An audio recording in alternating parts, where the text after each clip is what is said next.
사람이 돈과 인간관계는 뗄래야 뗄 수 없는 동전의 양면과 같다, 그렇게 할 수 있습니다. 어떤 분은 배와 물과의 관계다 이렇게 표현하는 분도 있더라고요. 물이 없으면 배가 무용지물인 것처럼 돈도 그렇다는 겁니다. 물이 있으면 배가 어디든지 갈 수 있는 것처럼 우리의 생활은 밀접하게 어떤 경제적인 문제와 연결되어 있다는 겁니다. 하지만 이 물이 배 안에 들어오게 되어지면 심각한 문제가 일어난다는 것이죠. 우리 인간이 물질은 꼭 필요한 것이지만 그 물질이 인간을 지배하게 될 때는 그때부터는 이제 불행과 파멸이 기다리고 있다, 이런 얘기를 합니다. 또 이런 얘기도 있어요. 한 처녀가 시집갈 나이가 됐는데 3명의 구원자가 나타나서 똑같이 이야기하는 겁니다. 사랑한다, 좋아한다.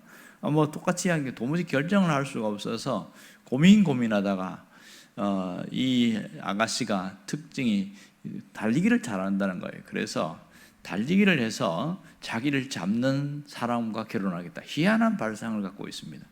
그러면서 이제 3명이 똑같이 이야기하고 먼저 여자니까 얼마간 먼저 앞서가고 뒤에서 딱 출발하게 하는데 한 남자가 굉장히 빠른 거예요. 근데 이 아가씨가 뭘 준비했냐면 주머니에 돈을 두둑히 준비해가지고 자기를 잡으려고 할 때 돈을 꺼내서 뿌렸어요. 그랬더니 이 남자가 돈 줍는다고 정신없어가지고 그 달려가는 걸 포기하고, 그 2번째 남자도 마찬가지로 막 잡으려고 할 때 절반을 이상을 다 뿌리고 그렇게 했더니 이 남자도 역시 돈 줍는다고 정신없어하고 안 달려오더라는 겁니다. 가장 느린 것 같은 그 3번째 남자가 달려오는데 그래 있는 돈을 확 다 뿌렸다는 거예요. 남아있는 돈을. 그런데도 그 남자가 그 돈을 관심을 갖지 않고 끝까지 따라가고 여자를 잡았다. 결국은 3번째 남자와 결혼했다, 그런 얘기가 있습니다. 그만큼 무엇에 더 관심을 갖느냐 하는 그 부분이겠지요. 오늘 본문에도 그런 얘기하고 있습니다. 2절에 보면 불의의 재물은 무익하여도 이렇게 이야기합니다. 그런데 여기서 또 하나의 의문점이 생기는데요. 과연 불의의 재물이란 뭔가 하는 겁니다. 이 재물에도 이름표가 붙어 있는가, 그런 생각을 하게 되죠. 여러분, 의로운 재물이 따로 있고 불의한 재물이 따로 있고 그런 게 있습니까? 뭐가 불의한 재물이고 뭐가 의로운 재물인가요? 아무리 봐도 재물 자체에는 아무 문제가 없음을 알 수 있습니다. 의로운 재물과 불의한 재물은 구분할 수가 없다는 것이죠. 그렇다면 이 불의한 재물과 의로운 재물은 이 재물을 관리하거나 버는 사람이 문제가 되겠죠. 돈을 버는 사람이 불의하면 불의한 재물이 될 것이고 돈을 버는 사람이 의로우면 의로운 재물이 된다, 그런 뜻입니다. 자, 우선 불의한 재물이라고 하는 것은 자기 재물이 아닌 아닌 것을 자기 소유로 만드는 것, 이게 불의한 재물이 될 수 있겠고요.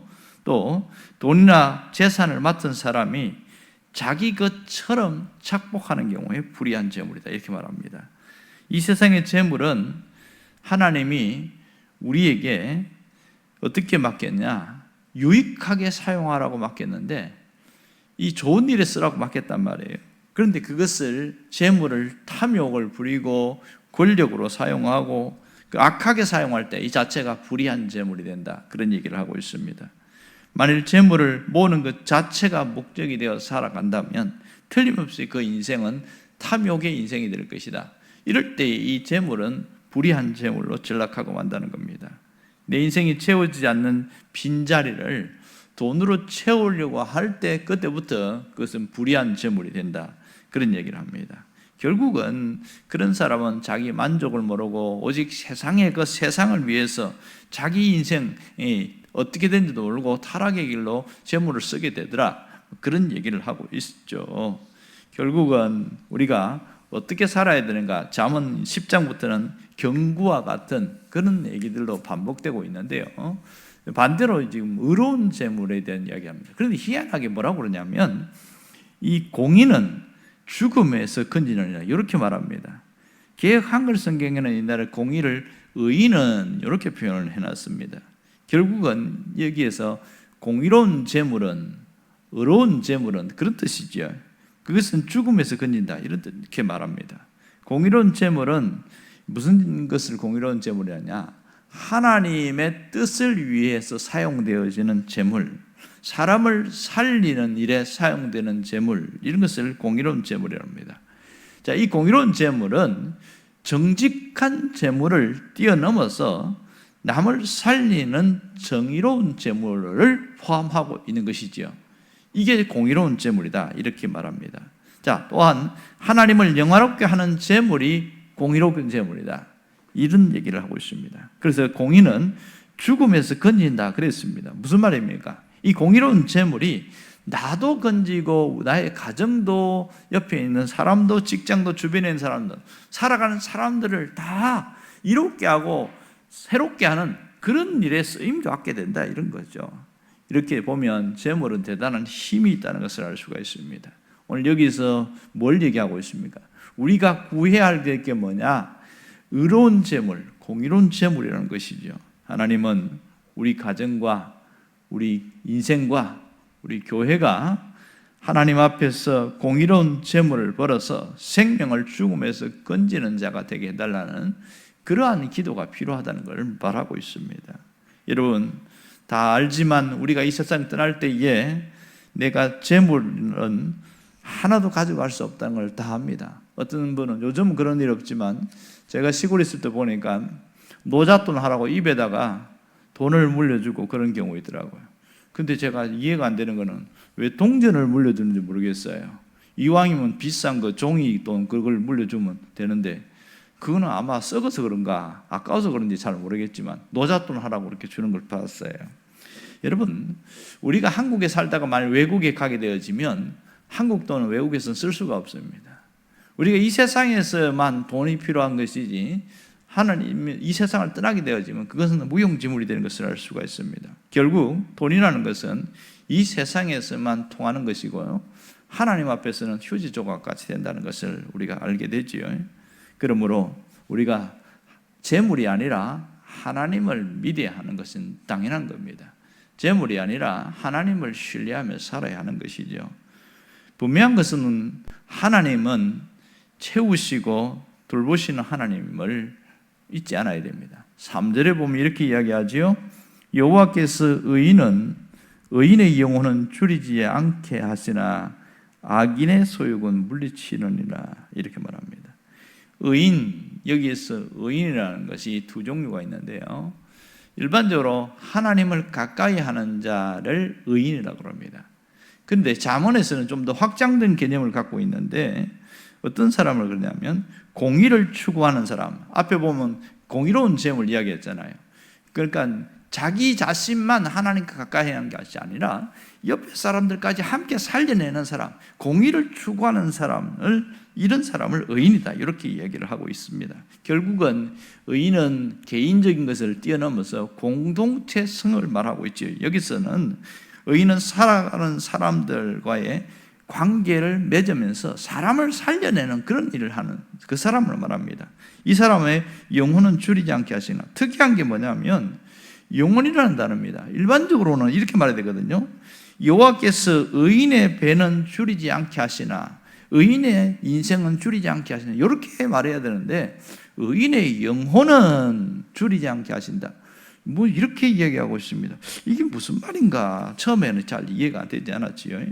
자, 여기서 영혼이라고 말하는 이유는 하나님께서는 가장 먼저 영혼을 만족케 하시고 영혼을 소성케 하시고 영혼을 회복시키는 일을 먼저 하신다, 우선순위를 이야기하고 있는 것이죠. 육체의 배부름보다 더 중요한 것은 영혼의 줄인 것을 만족시키는, 영혼이 회복되는 그 일을 얘기하고 있습니다. 결국은 그것이 삶으로 연결되어지고 하나님의 채우심이 나타나는 그런 거죠. 육체를 채우면 영혼이 바싹 말라지지만 영혼이 만족해 되면, 채워지면 하나님과 더 가까이 가게 되는 것을 알 수 있습니다. 자, 여러분, 이런 일을 위해서 하나님께서는 우리가 어떻게 하기를 원하냐? 말씀과 가까이 하기를 원하는 거예요. 말씀과 가까이 하게 되어지면 어떤 변화가 일어나냐면 우리 안에서 어떤 예수 믿는 그 신앙인들의 안에서 어떤 거래가 이루어지는데요, 이것이 눈에 보이지 않지만 그 하나님께서 예수를 믿는 자들에게는 십자가 위에서 교환을 이루게 하신다는 거예요. 쉽게 말해서 죄와 허물을 하나님이 가져가시고 하나님 안에서 의를 우리에게 넘겨주셔서, 사실은 원래 우리가 의인도 아니고 어려운 자도 아닌데 하나님이 너는 의인이야 이렇게 인정하신다는 겁니다. 이렇게 사람을 바꾸는다는 거예요. 여러분, 하나님의 백성은 육체의 음식보다 하나님의 말씀을 더 찾아야 합니다. 당연한 얘기지요. 하나님께서 우리에게 말씀을 주시면 육신에 먹을 것까지도 함께 주시기 때문에 그렇습니다. 그래서 예수님이 시험 받을 때 중요한 얘기를 했잖아요. 사람이 떡으로만 살 것이 아니요, 이렇게 말합니다. 하나님의 입으로 나오는 말씀으로 살 것이다. 이게 세상 사람들은 이해가 안 됩니다. 사람이 어떻게 무슨 말씀으로 사냐, 떡으로 살지 돈으로 살지 이렇게 이야기합니다. 그러나 성경의 원리는 언제나 먼저 하나님의 말씀으로 사는 자가 떡으로 산다, 순서가 뒤바뀌면 안 된다, 그 얘기를 하고 있는 거예요. 그러나 악인들은 어떻게 하냐, 자기 소욕을 위해서 살아가고 자기 육신의 어떤 먹을 것, 자기 탐욕을 위해 살아간다. 그들의 결과는 어떻게 됩니까? 악인의 소욕은 물리치신다, 이렇게 말하고 있습니다. 여러분, 악인은 누구를 악인이라고 그럽니까? 하나님의 말씀에 대하여 최고의 가치를 두지 않는 사람. 무슨 하나님의 말씀이 뭐 떡을 주냐, 밥을 주냐, 돈을 주냐, 막 이렇게 무시하는 사람을 말하지요. 그리고 자기 야망과 욕심대로 살아가는 사람들을 악인이다, 이렇게 표현하고 있습니다. 결국은 이렇게 자기 야망과 욕심으로 살아가는 사람은 뭔가 이룬 듯하고 뭔가 채워진 듯하지만 결국 그 안에 내면에는 만족이 없고 공허한 삶을 살아가더라는 겁니다. 그래서 그 허전함을 채우기 위해서 뭔가 자꾸 이상한 일을 벌이게 되어지고 불의하고 악한 짓을 하다가 결국은 인생이 상당히 불행해지는 것을 보게 되어집니다. 왜냐하면 욕심은 끝이 없기 때문에 채우면 채울수록 더 많이 채우고 싶고, 그래서 더 공허해지고, 그래서 뭔가 어떤 정상적인 삶이 아니라 뭔가 제정신이 아닌 어떤 쾌락을 추구하는 삶으로 가더라는 거죠. 여러분, 오늘 하나님께서는 우리가 어떻게 살기를 원하는지 정확하게 이야기하고 있습니다. 의인으로 살고 공의로운 재물로 살아가는 신앙이 되라, 그 얘기를 하고 있는 거죠. 그럴 때 우리 인생에 가장 가치 있는 보석 같은 인생으로 빛날 것이다, 그 얘기를 합니다. 그러므로 우리가 기도해야 될 것은 내 인생이 가장 가치 있는 보석 같은 인생이 되게 해달라는 그런 기도를 해야 합니다. 우리가 구해야 할 것은 하나님 재물을 많이 주세요. 그거보다 더 중요한 것은 재물을 빠르게 벌고 빠르게 사용할 수 있게 해주세요. 이것이 우선되어야 된다는 것이죠. 그리고 공의로운 재물로 하나님 안에서 공의롭게 쓰게 해달라고 그렇게 기도해야 됩니다. 의인의 영혼은 줄이지 않게 하시는 하나님이 나를 통하여, 이러한 기도하는 그 나를 통하여 하나님이 모든 것을, 모든 주변에 있는 것을 살아나도록 하신다는 겁니다. 그러므로 우리는 하나님의 역사로 나도 살고 다른 사람도 살고 생명이 살아나게 되는 그런 사람, 이런 사람이 보석같이 빛나는 인생이 되는 거죠. 왜 이 잠언의 경구와 같은 이런 것들을 계속 반복해서 이야기합니까? 그냥 좋은 말씀이네, 그걸로 끝나지 말고 내 인생을 재조정해서 이 말씀이 원하는 대로 자꾸만 초점을 맞춰보라는 거예요. 그럴 때 하나님이 어떻게 역사하시는가를 보라는 겁니다. 그런데 어떤 분은 반대로 말씀 보면서 자기 삶을 비춰보면서 찔리는 것만 갖고 자꾸 이거 자꾸 잠은 보니까 너무 찔려서 나는 더 이상 못 보겠다, 그래서 덮어버리는 분들이 대다수 많습니다. 굉장히 찔리거든요. 왜냐하면 삶을 조정하려면 이 좌표가 있어야 되는데 그냥 덮어놓고 믿다 보니까 잠언을 펼쳐놓으니까 도저히 찔려서 못 살겠다, 이러는 분이 있어요. 그것은 하나님의 의도와 하나님의 뜻을 잘 모르기 때문에 하는 사람이지요. 하나님의 의도는 우리가 그냥 마음에 찔리고 그냥 아프게 하려고 그렇게 하는 것이 아니라 우리의 잘못된 썩어나가고 하는 부분을 도려내서 새 살을 채우고 더 나은 삶을 살게 하려는 겁니다. 여러분, 병 걸렸는데 의사한테 자기 몸을 안 맡기는 사람이 없잖아요. 가장 멍청한 사람은 자기 속에 지금 썩어들어가고 있고 지금 뭔가 어떤 장기가 아주 병들어서 심각한 문제가 생겼는데 그 의사의 수술 칼이 두려워서 나는 못 맡기겠다, 그럼 어떻게 됩니까?